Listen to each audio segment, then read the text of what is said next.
Good evening.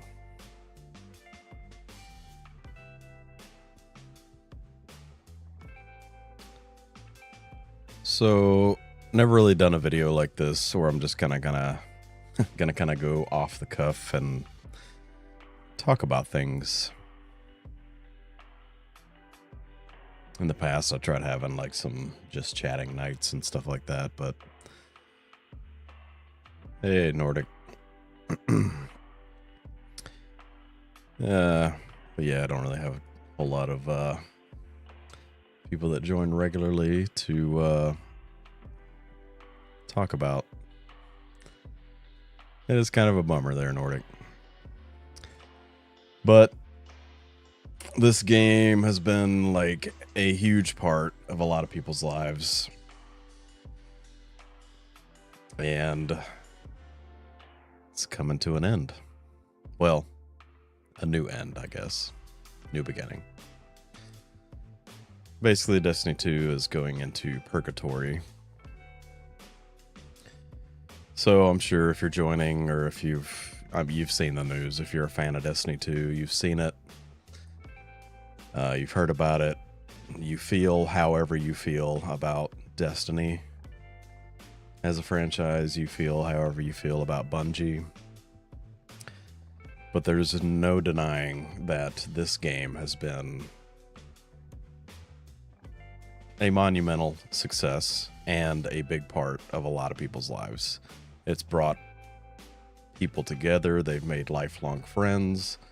You've seen even like streamers end up married to people that they met through Destiny originally.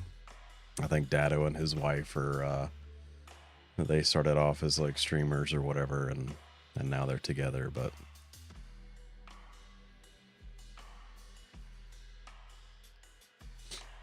yeah, man. What is it? When did D1 come out? 2014 or something like that? So like 12 years.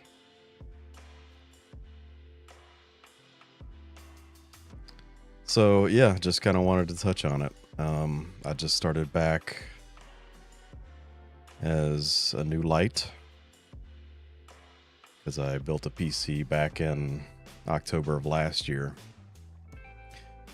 And that was after about a year off. I saw Dado playing through a raid and laughing and having a good time. And I was like, man, I miss that. I was like, it's such a good game. Like the gameplay loop and everything is just so good. So I was like, I want to experience that again, you know? And it was on sale for cheap. The Year of Prophecy was like $30. The Legacy Pack was $7.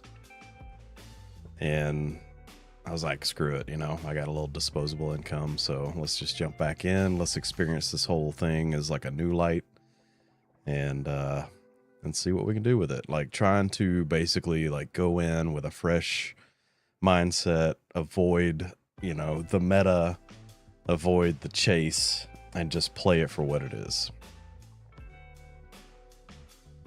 And I've been having fun. I just finished up the Edge of Fate campaign. It was a great story. But eventually I'm still going to play through it and go through the Shadowkeep and Beyond Light and Witch Queen, Lightfall, Final Shape, and of course Renegades, all that stuff. So yeah, but one of the first things I guess I wanted to kind of get into tonight is after like I can't remember if it was after I built my PC. Let's see when this is made, 7 months ago. Like this was, I don't know, shortly after I gave up Destiny. I felt like I had something to say. And this is like one of the first commentaries that I made on my YouTube channel. And I wanted to revisit that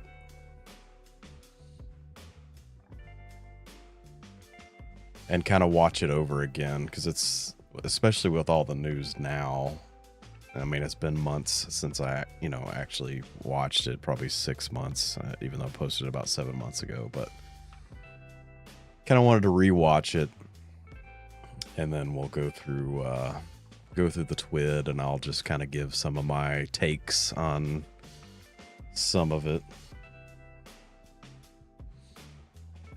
So check it out with me if you want, but yeah, I'm gonna turn this off. And yeah, I just kind of want to see what I had to say 6 or 7 months ago.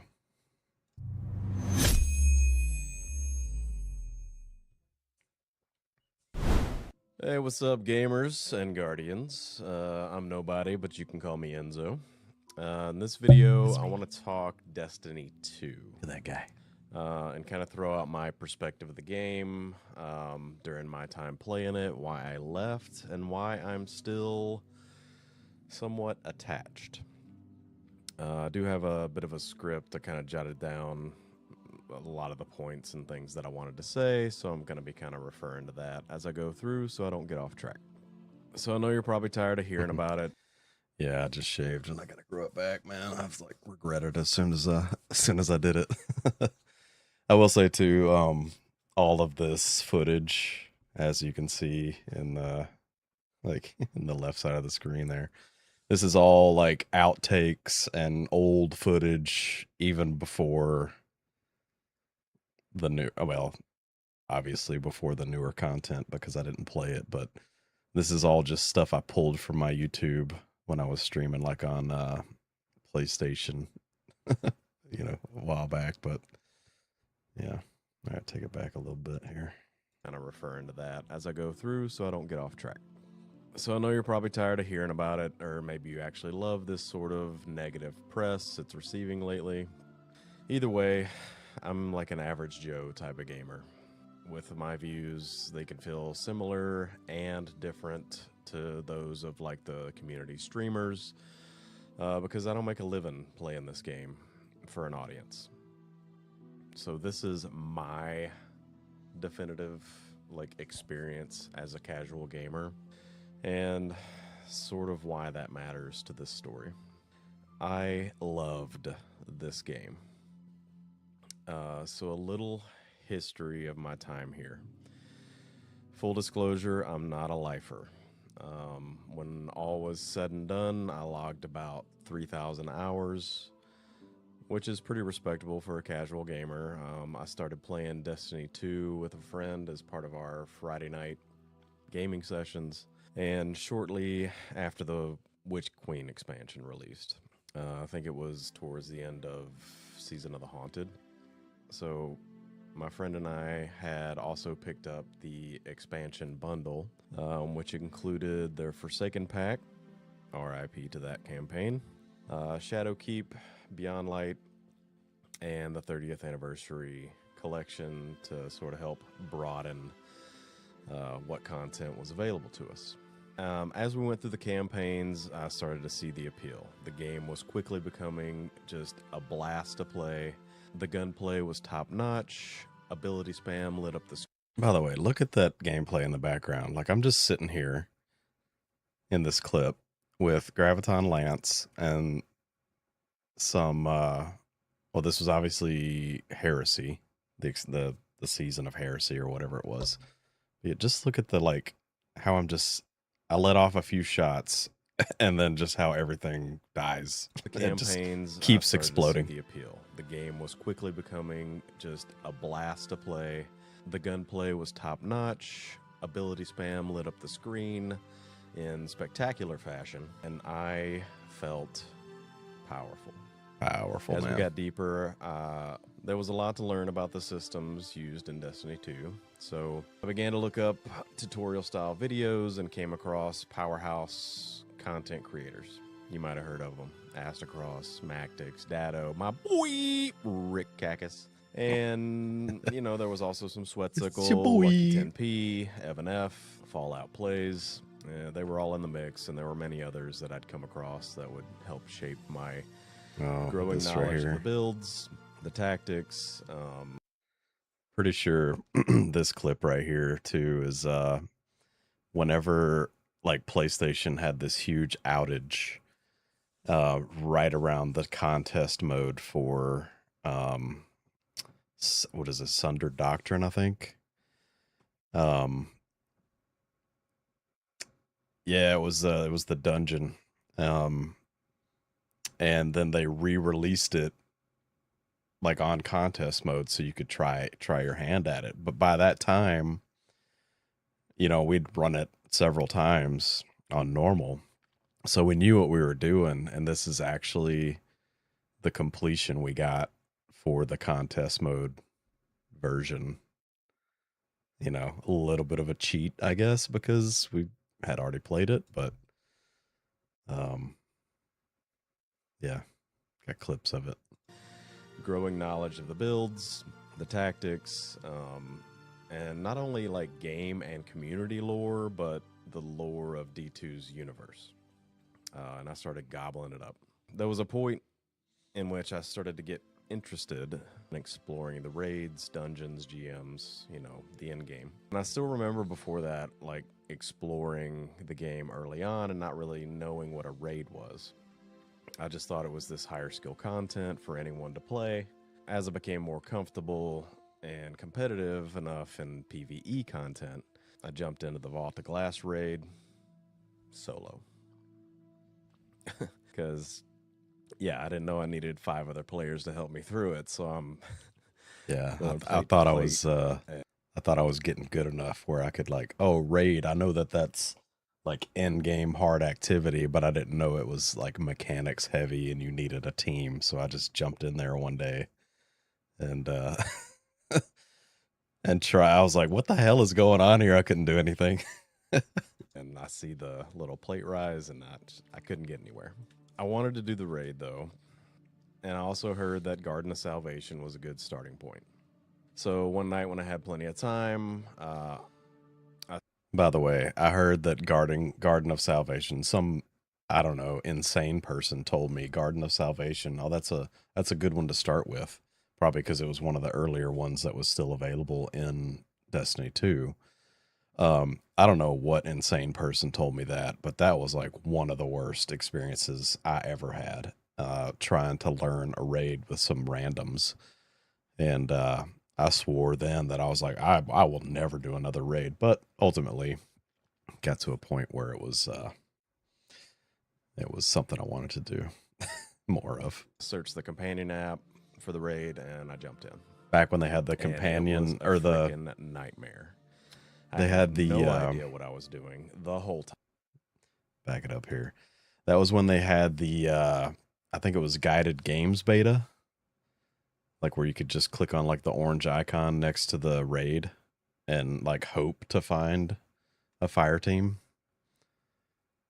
But I think I said something about the companion app, but I think it was actually it might have been the companion app, but I know I found one eventually on the guided games beta. And it was a freaking nightmare. I had no idea what I was doing the whole time. It took us well over 3 hours, I believe, just to get through it. And when I was done, I vowed to never go through that again. My brain was fried. Eventually, I got over that feeling. I decided to join a clan because I needed like-minded I get that individuals emblem right there. to help me through the end game. And this clan would do multiple raids over the weekend, so I signed up for another Garden of Salvation run. However, the clan leader requested that I get at least some experience to make it a little more straightforward to get through it in the interest of time. So Another classic clip. I don't know if you saw it on the bottom there, but I had the contacting Destiny 2 servers pop up.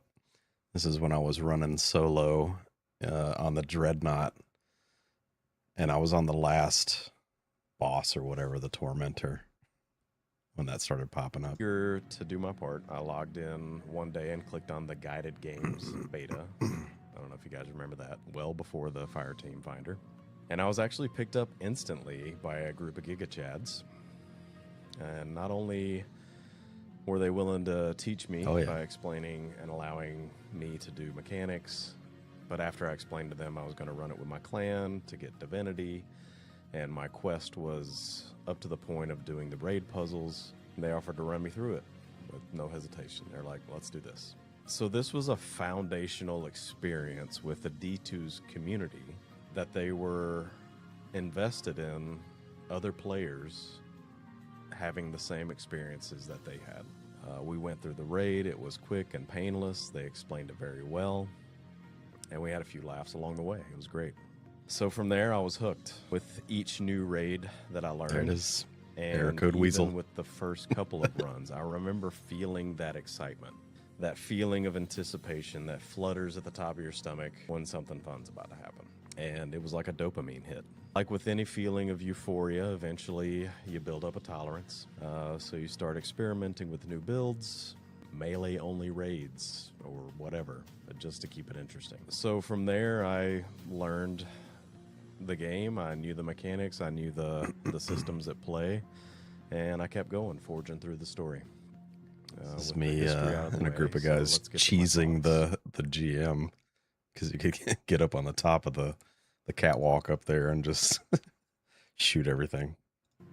Ultimately, I quit playing at the conclusion of the Light and Dark saga in the Final Shape expansion and its episodes that followed. For me, the Final Shape was a perfect end to a long relationship. The big bad witness was destroyed, and 11 or however many years of story had finally got the ending it deserved. And the Guardians and the people of the last city could finally breathe a sigh of relief, right? Not in this case. With Destiny 2 being a forever game, the story and intrigue must go on in its current form. That one hits. Destiny 2 being a forever game. And now watching back on it, it's like, well, it's kind of coming to an ending.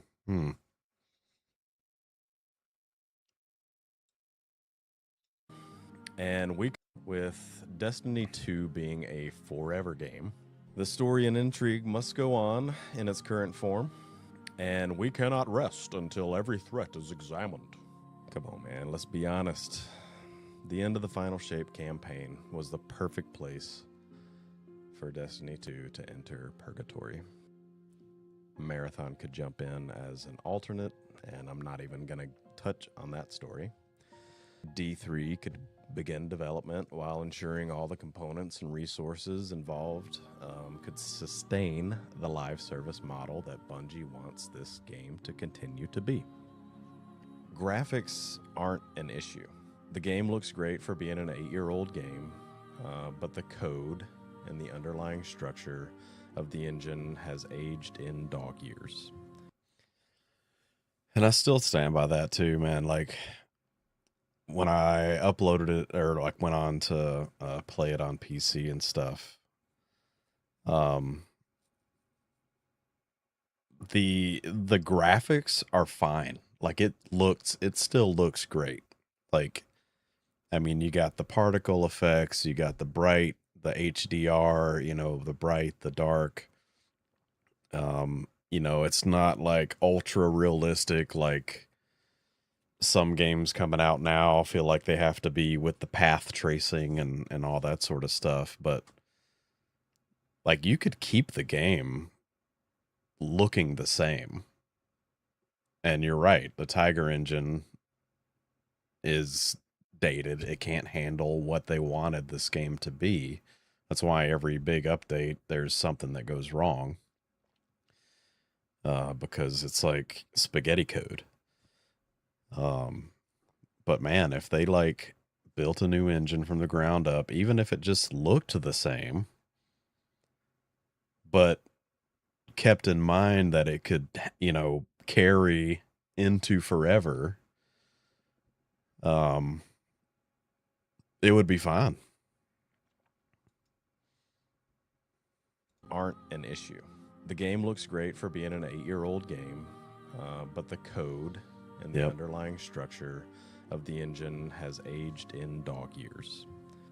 I'm not even going to pretend to know what it takes to maintain development, but it doesn't seem like this game's bones can handle the growth as the series approaches adolescence.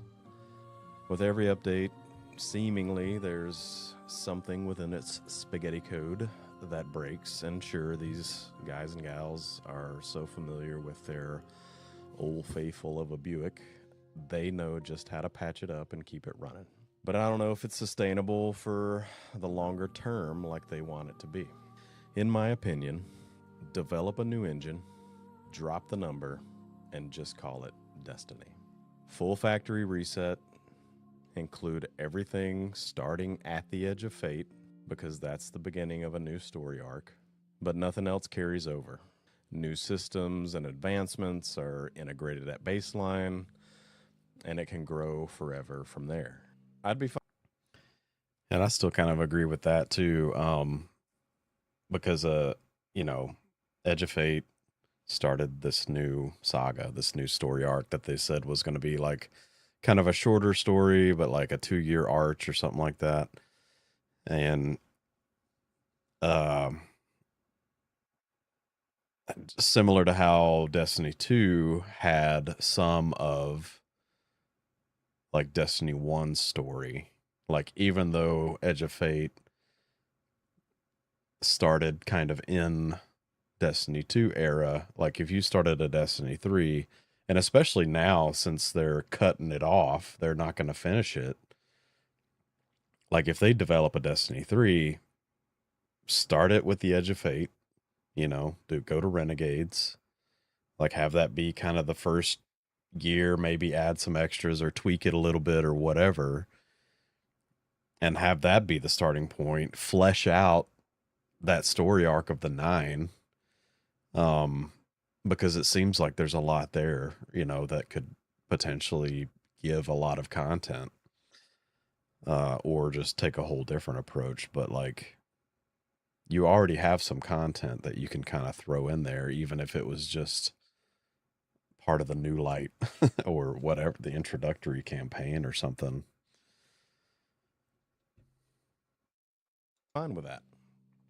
Leave Destiny 2 available to play for those who can't embrace the change until they eventually abandon it for the new hotness. Don't add anything new to D2. Don't have an option leave it now. as it lies. Maintain any technical needs and keep it viable. Let it die a Guardian's death. Now, with all the friendly fire Destiny 2 and Bungie have been under lately, I'll admit, I love watching it. It does get views, and even though streamers lament to stooping to this. So this part coming up right here, I talk about like all the negative press, I guess, that Destiny 2's been getting and stuff. And it's like, I might even mention talking about it like a relationship or whatever. Like you listen to, like, so I separated from the game and I was fine with that. But the game was still a big part of my life with 3,000-ish hours. Like, you kind of watch this negative press on it to almost confirm your decision. Like, okay, I made the right choice. Yeah. Now, with all the friendly fire Destiny 2 and Bungie have been under lately, I'll admit, I love watching it. It does get views, and even though the streamers lament to stooping to this low, they don't want to talk negatively about the game that they love. They know it's a popular topic, but they also know something needs to be said. D2 is their livelihood and the reason many of them became known. They do what they do for many of the same reasons I listed in my history. Then it became something more for them. Also, let me reiterate, these are my thoughts and not necessarily concrete examinations.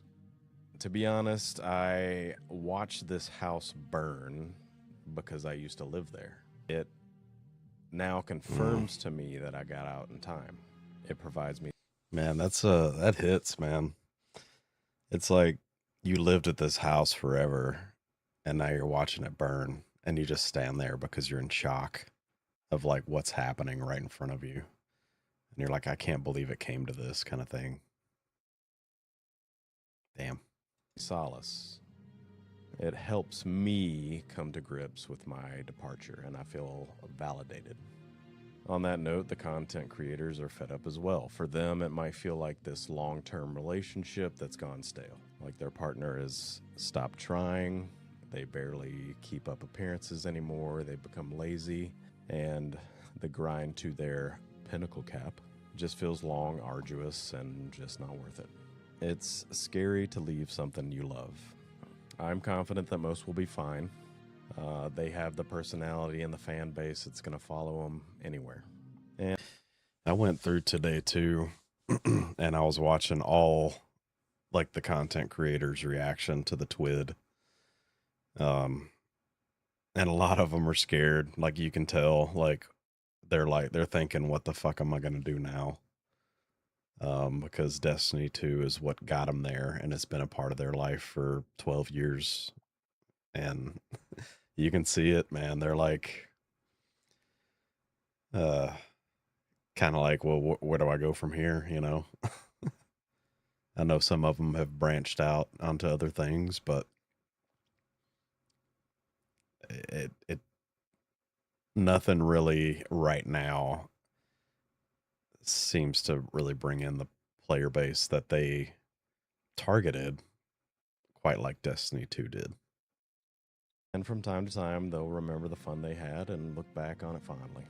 Moving on, I want to talk about the financial cost of Destiny because I hear so many complaints about the Eververse and the many expansions needed to have the full game, even though many of them can't be played anymore. They've added this, but they're not adding a new strike.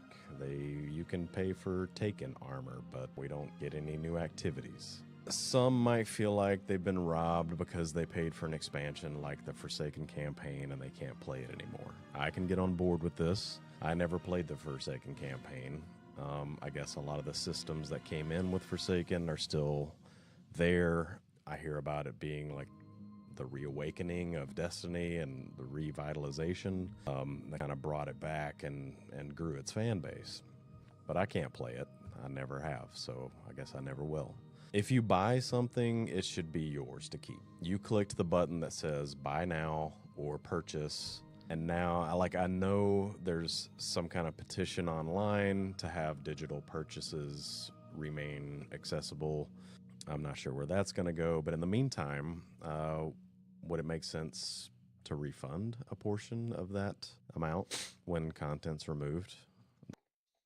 Yeah, I mean, I think I was trying to think outside the box at this point, but I do appreciate that in the TWID they did talk about like basically going into a maintenance mode and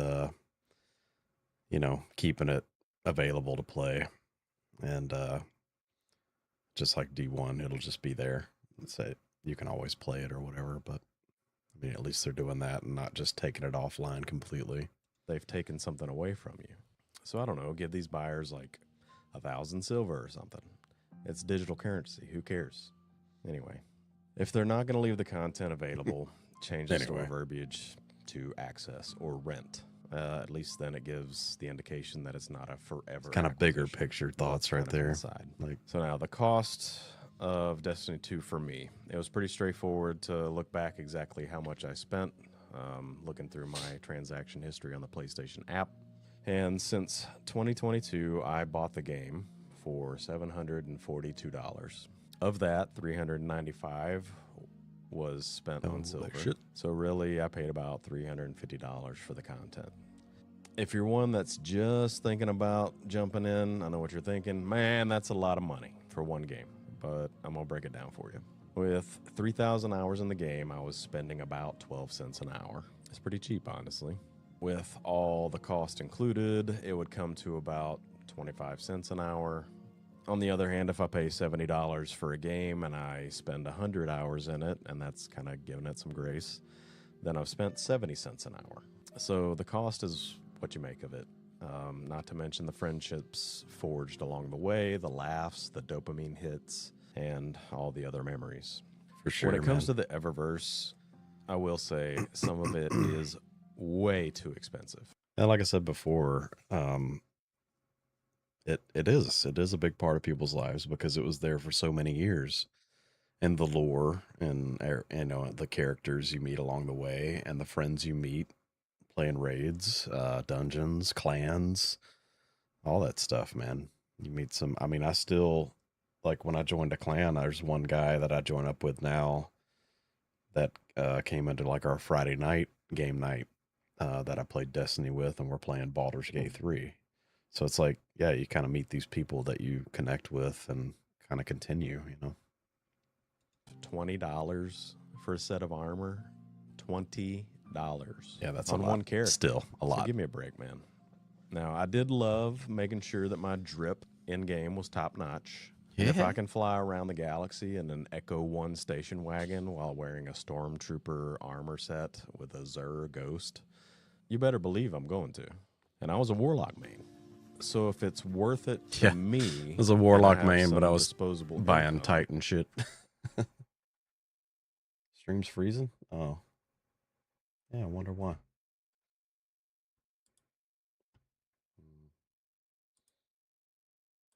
Let me try this.